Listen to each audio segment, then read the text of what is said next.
Nah, sebagian di antara para sayyid dari Hijaz, dari wilayah sekitar Mekah, itu sebagian masuk ke daerah Surakarta. Kemudian oleh Sultan Hamengkubuwono II ditampung, ditolong.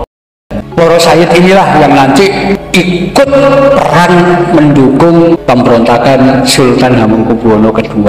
Sultan Hamengkubuwono II ini kakeknya Pangeran Diponegoro. Nanti ketika Pangeran Diponegoro mengangkat senjata tahun 1825, hampir semua para sayyid yang tinggal di Kampung Sayyidan ikut ngangkat senjata. Itu sebabnya ketika Pangeran Diponegoro kalah dan ditangkap tahun 1830, para sayyid ini dengan pengikut Pangeran Diponegoro tidak mau nyerah. Mereka melarikan diri semua, nyebar ke berbagai tempat.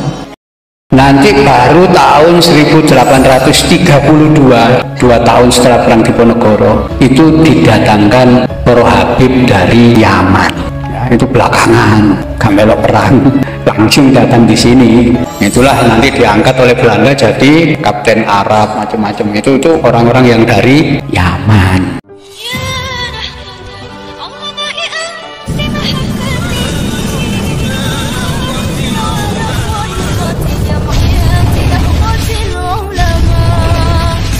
Bahwa kedatangan orang-orang Arab itu ada beberapa gelombang di sini. Jadi pertama yang belakangan yang pakai gelar sayyid itu masuk ke wilayah Nusantara, termasuk di Jawa tahun 1790-an.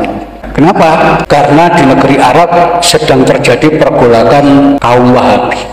Jadi kaum Wahabi tahun 1790 itu menyerang Karbala. Karena dianggap sesat orang-orang di Karbala karena apa? Mengkultuskan kuburan Imam Husain yang mati di Karbala. Di situ golongan Wahabi ini semua orang yang ziarah ke makam sekitar itu dan penduduk yang tinggal di wilayah Karbala dikumpulkan dan disembelih. 6.000 orang mati. Setelah itu bergerak lagi ke wilayah Hijaz, termasuk Mekah, itu jamaah haji juga dibantai di sana. Orang-orang yang mengaku keturunan Nabi, para sayyid, para syarif diburu-buru untuk dibunuh. Disitulah mereka melarikan diri. Sebagian lari ke Jawa dengan naik kapalnya Belanda. Nah, sebagian di antara para sayyid dari Hijaz, dari wilayah sekitar Mekah, Jeddah, kemudian sampai wilayah Madinah, itu namanya wilayah Hijaz. Itu sebagian masuk ke daerah Surakarta. Mereka itulah kemudian oleh Sultan Hamengkubuwono II ditampung, ditolong, dikasih tanah untuk tinggal di situ dan kawin dengan perempuan pribumi. Wilayah tanah untuk para sayyid inilah yang di daerah Jogja sekarang dikenal dengan nama Kampung Sayyidan. Itu sampai sekarang namanya Kampung Sayyidan. Para sayyid inilah yang nanti ikut peran mendukung pemberontakan Sultan Hamengkubuwono II. Sultan Hamengkubuwono II ini kakeknya Pangeran Diponegoro. Beliau kalah, ditangkap, dibuang ke Penang, dan kemudian pengikut-pengikutnya melarikan diri, termasuk sebagian para sayyid melarikan diri. Itulah tahun 1810, ya mungkin saja Sayyid Husain ini dari kelompok itu yang awal-awal itu. Nanti ketika Pangeran Diponegoro mengangkat senjata tahun 1825, itu hampir semua para sayyid yang tinggal di Kampung Sayyidan ikut ngangkat senjata. Itu sebabnya ketika Pangeran Diponegoro kalah dan ditangkap tahun 1830, para sayyid ini dengan pengikut Pangeran Diponegoro tidak mau nyerah. Mereka melarikan diri semua, nyebar ke berbagai tempat.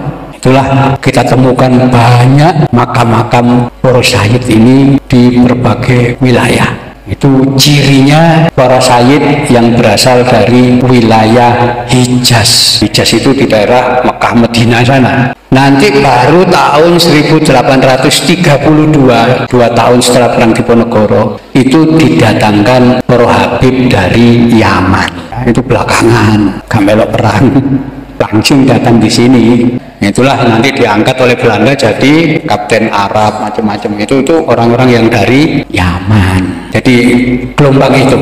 Jadi karena Mbah Sayyid Husaini ini tidak ada nama Yamannya, berarti beliau orang Hijaz. Karena kalau beliau dari Yaman pasti ada nama marga. nggak tahu itu Al-Aidrus, As-Saggaf, Al-Jufri atau siapa, itu nama wong Yaman. Jadi beliau lebih jauh, berarti wong sekitar Mekah sana, bukan dari Yaman. Ya, kita temukan di wilayah Lumajang, itu makam keramat. Makam situ ini, makam Mbah Saji. Mbah Saji. Nah, ketika kita lacak ternyata makamnya Said Abdul Qadir dan Said Abdul Rohim, pengikuti Diponegoro yang melarikan diri ternyata.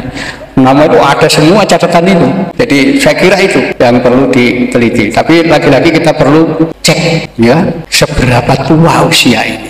Bisa saja lebih tua. Tapi yang jelas beliau orang Hijaz, ya, karena nama yang terpampang di itu tidak ada nama marga. Jadi cirinya orang Hijaz itu tidak menggunakan nama marga. Kenapa?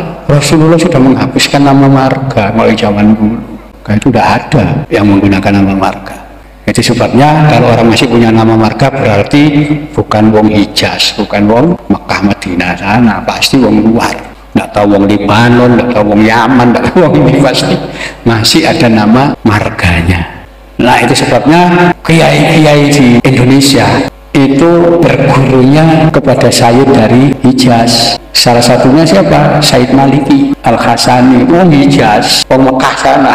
Jadi itu di situ latar belakangnya. Nah, jadi ada beberapa gelombang nanti kedatangan orang-orang Arab. Ya, jadi ini daerah bersejarah kuno kita kumpulkan. Kenapa? Ini nanti identitas ke depan itu hanya bangsa yang memiliki identitas yang mampu bertahan. Kenapa? Program global, diglobalisasi itu semua identitas lokal dihilangi, dihabisi. Kenapa? Yang namanya globalisasi itu global. Karena itu lokal-lokal selamatan itu harus dihapus. Kenapa? Itu lokal, tahlilan lokal. Ya, itu harus dihabisi. Karena itu kalau ada golongan agama yang mengharamkan selamatan, menganggap tahlilan bid'ah, ziarah kubur musyrik, itu pasti oleh bayaran atau globalisasi. Kenapa? Supaya kita tidak punya identitas. Memang programnya begitu. Kenapa wong itu kok kuat yo? Padahal nganggur kabeh. Bayaran mereka. Ini program global. Itu sebabnya NU sampai bikin program Islam Nusantara. Itu sebetulnya megang tradisi untuk sampai hilang. Kenapa? Begitu kita hilang, bangsa Indonesia terhapus dari muka bumi. Kenapa? Memang program globalisasi begitu. Masyarakat tidak boleh punya identitas. Karena itu saya alhamdulillah ini ya ada desa berusaha mencari jati diri identitas. Kenapa? Itu tradisi kita harus kita pegang. Karena kalau enggak habis. Berapa banyak bangsa di dunia yang habis karena tidak punya identitas, hilang. Contoh orang-orang aborigin di Australia, aborigin itu kasihan, bahasa aborigin itu sudah hilang. Kabeh nggak bahasa Inggris. Sampai sekarang ada kursus bahasa aborigin, saya ngajar wong Inggris kulit putih. Kan kasihan itu bangsa apa ini, nggak punya identitas. Itu program globalisasi ya begitu, kita nanti udah nganggep tahlilan bid'ah selamatan itu semua. Jadi di situ ya itu identitas kita pertahankan. Di Malang itu sekarang dihidupkan lagi tradisi sedekah bumi macam-macam. Ya sudah, itu identitas kita. Dan yang sedekah bumi itu baru muncul zaman Islam. Jangan keliru, upacara ruatan itu zaman Islam, zaman Hindu gak ada ya. Nanti orang meninggal diperingati 3 hari, 7 hari, 40 hari, 1. Nah, itu ajaran Islam. Jangan keliru dianggap Hindu, Hindu gak ada. Ya, itu semua ajaran Islam yang disampaikan oleh Wali Songo. Saya kira ini yang perlu kita pahami. Nanti bagaimana pentingnya kita menguatkan identitas tradisi kita. Kalau kita bangsa yang berbudaya.